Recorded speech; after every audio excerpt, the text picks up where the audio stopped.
Hey y'all, welcome back to my channel. It is your favorite girl, Sierra Couture, and I am back here with my lipo update. I am now 5 weeks post-op.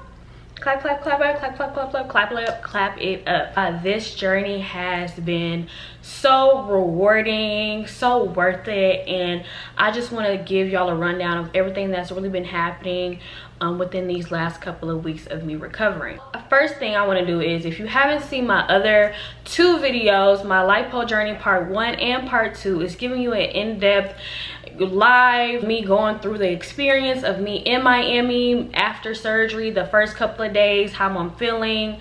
It's going to be naked, raw, and just, you know, 100% real. Mind y'all, I only had lipo 360. I did not get a BBL, so I just wanted to share this moment with y'all because I know that there are other girls who want to go through that experience, and you know, I want to be as honest as possible. Okay, so the first thing that I can say is that all the stuff that social media says that you will need, you really won't need unless you are going by yourself or with like a family member who doesn't really know how to who hasn't done this before. So I went to a recovery home. I went to Pressure Point Recovery Home. She was so nice, so beautiful, just very sweet.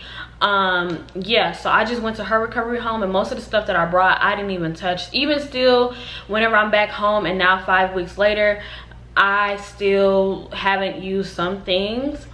Another thing that I can say is that, like, throughout these first couple of weeks, you are gonna feel a little bit up and down as far as your mood, and also just the way that you look at your body as well. And I feel like it's really important for you to really have a support system, you know, with you, or you know, just your mom, father, someone, your friend to talk to. They may not be here physically, but it's good to always talk to someone whenever you're going through this type of life-changing, you know, thing towards your body, because you are going to be down for a couple of weeks, and you do need some support. So just remembering, like, you know, throughout this process, your body is going to change.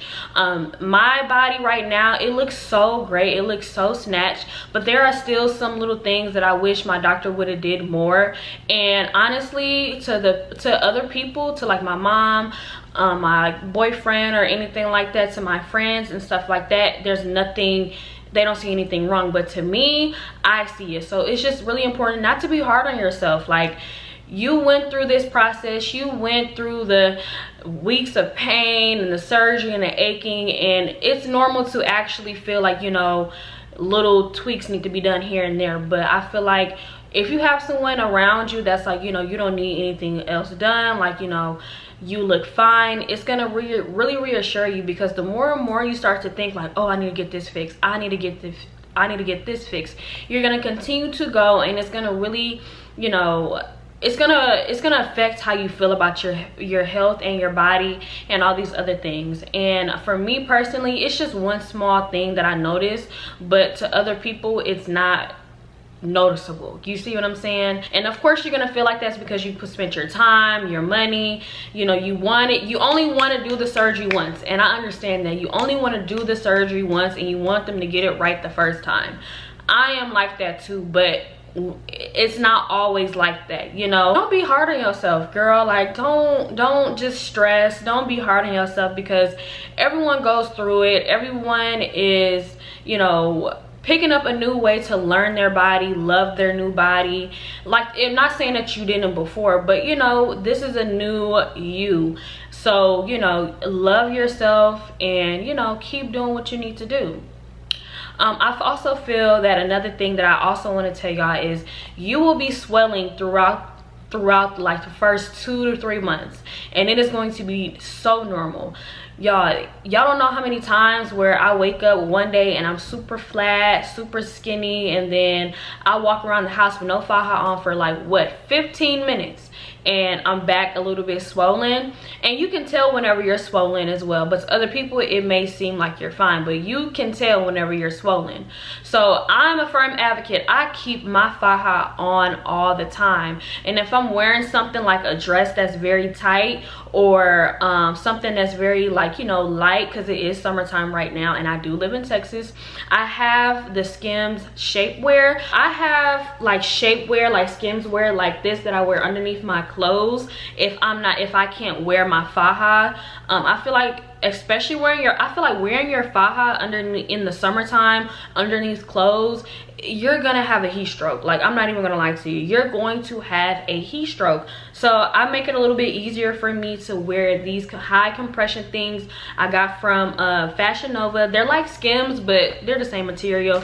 I got this one, I already have one on, and I also have another one too. It also helps if you have a BBL too, because it doesn't compress the butt area. But these things are really good for compression underneath a dress, anything like that, if you're starting to wean off that faja during the daytime. But you're gonna be swollen. You're gonna be swollen up till about 3 to 4 months, and you still have to wear your faja. I wear my faja to sleep. I wear my foams and boards to sleep. And even whenever I'm in the house laying down, I still wear all of that. Another thing that's super important is your diet after your surgery or whatever the case may be. Me personally, I usually eat good already. I eat a lot of fish. I don't eat a lot of processed foods or whatever the case may be. But y'all, after surgery, you just start to build this type of hunger where you just want to eat everything. Like, y'all, I've eaten pasta, I've eaten all this other stuff, but not to the point where I've eaten multiple meals a day. I am the type of girl, I'll have one big meal, I have one plate, and I'll eat like portions of it throughout the day, because I'm just not a heavy eater. And plus, whenever you have on that faja and that compression on you, you get full fast. You know, your body is feeling this thing, and it's like, okay, my stomach can't stretch no more because this compression, I'm going to wait until later. It's completely normal. Just make sure you're not overeating, make sure you're not drinking alcohol, make sure you're not smoking tobacco, weed, whatever the case may be. I know this may seem hard for some people, but you guys have to sacrifice for the best results, because I don't want you guys to be hard. I do not want you guys to form fibrosis or seromas. Okay, so speaking of fibrosis and seromas, I have not experienced any fibrosis nor seromas, and that's really because I've been using my massager and also a really good massage therapist as well. I massage myself every day, every single day. Whenever I first got out of surgery, I was getting my massages every day. Whenever I first got back home, I was going to her every single day because I was super swollen. And whenever they tell you those massages feel so good afterwards. Like, you will feel like so intense because someone really just helped you move fluid and stuff like that. Like, it's gonna make you feel so freaking good. But for me personally, I get my massages now, since I am 5 weeks, I get my massages twice a week, and throughout those days in between, I massage myself before I go to sleep, and also in the morning time whenever I wake up. Yeah, I also have a red light belt that goes around my waist, and red light really helps with inflammation. I also have like a handheld body massager too, not the wooden ones, but the ones that kind of vibrate. I got it off of TikTok for like 20 bucks, and it helps out. And then I also use my hands. With me watching my massage therapist massage me all the time, I literally just got the hang of how she's doing it, and I replicate that on myself, and also YouTube videos, and you start to pick up on it. You really start to pick up on it. But it's important for you to do those massages and stay in your compression. I know a lot of girls don't want to stay in their compression, but y'all need to stay in y'all's compression. You need to be in them foams and boards. I don't know who told y'all to not be in those foams and boards. The foams and boards are going to help you the most whenever it comes to shaping your body, helping preventing those creases, and help preventing seromas and fibrosis. So I wear my foams and my boards daily, especially when I'm laying down going to sleep, and also like you know, just chilling throughout the day. Foams, and boards are so important. You need to wear those unless your doctor gives you other instruction. But for me personally, I find that wearing my foams and my boards give me the best results because I need that extra compression. I have around like 7 or 8 fajas from Snatch Body Faja, and each of those are some of those are stage 1, some of those are stage 2, and some of those are stage 3s. So instead of you continuously buying more and more fajas, you can go get them altered. I personally go get my fajas altered, and it's only $25 for me whenever I go get mine altered. And instead of you consistently spending $100 and something for a new faja, just go and get yours altered. For me personally, the reason why I get mine altered is 1, to save money, and 2, because the fajas that I have, they fit me, but I don't want to get a smaller faja because my thighs are still pretty thick. So whenever you're getting, because my waist is an extra small, but my legs and my butt is a large and a large medium. So I just don't want that extra tightness on my legs because it can leave bruising and boils on you. So if something is too tight on your legs, you know, especially if you did not have like leg lipo, it's going to cause boils, it's going to leave bruises on you. I still have a couple of bruises on me from my faja on my legs that I'm still trying to get rid of, but as time goes on, it'll naturally fade away. But to prevent me spending a whole bunch of extra $100 on getting new fajas because I'm getting smaller and smaller, just go ahead and get yours alterated, and it should be cheaper, and it's going to save you more money to just keep getting it altered. But as far as my experience, as far as everything that I felt throughout the process, I'm going to be honest with y'all, you know, I felt a little bit scared at first, and it's totally normal. You're going to feel scared, you're going to feel anxious. I'm the type of person, hurry up and get it done, so I ain't got to deal with it no more.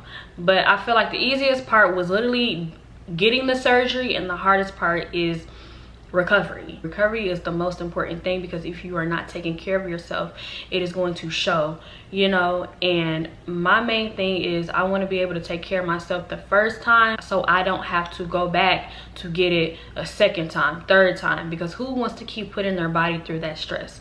I know I don't. And recovery sucks. I'm not gonna lie to you, recovery sucks, y'all. Recovery sucks ass so bad.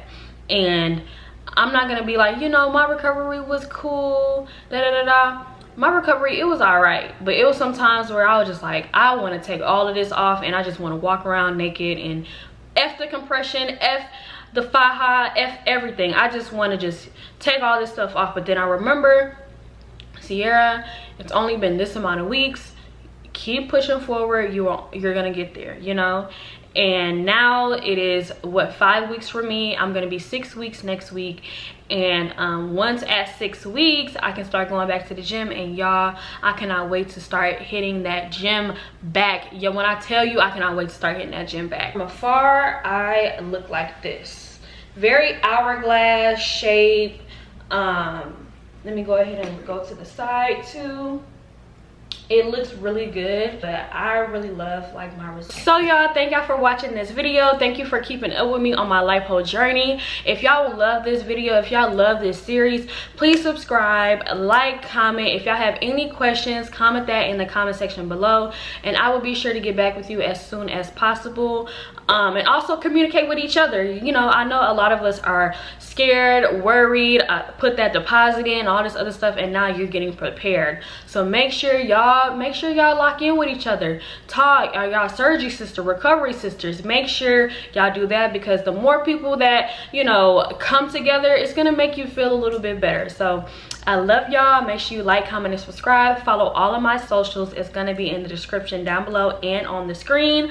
So I will see y'all later. I love you.